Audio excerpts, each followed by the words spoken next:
Thinking of buying a smart TV and stuck between Google TV and Tizen OS? Both platforms offer smart features, apps, and voice assistants, but they serve different needs. Let's break it down and see which one might be better for you. Disclaimer: this comparison is based on personal opinion and research from official sources, including TV.google, Tizen.org, and a detailed breakdown by Crown TV.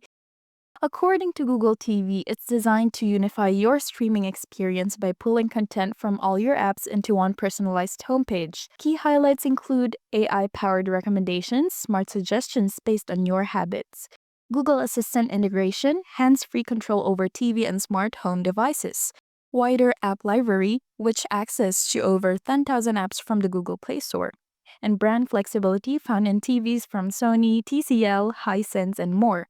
But here's the catch: performance can vary depending on the brand and model. Some lower end TVs might feel lag or slower compared to others.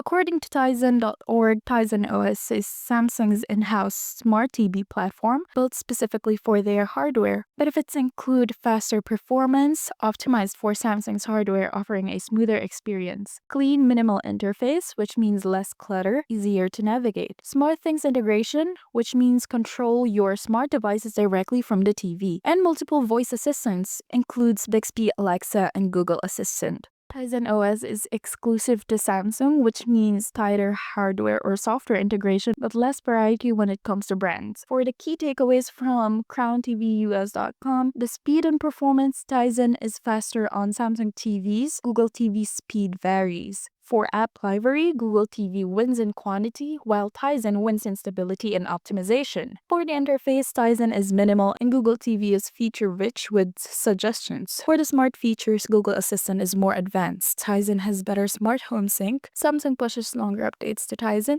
Google TV relies on manufacturers. And for the commercial use, Tizen excels with digital signage tools, while Google TV is more flexible via third parties. Go with Google TV if you want broad app support, AI-powered content, and cross-brand flexibility. Pick Tizen OS if you're sticking with Samsung, want faster performance and a cleaner user experience. Both systems are solid. Your best choice depends on how you plan to use your TV. Thank you for watching. If you found this video helpful, don't forget to like and subscribe.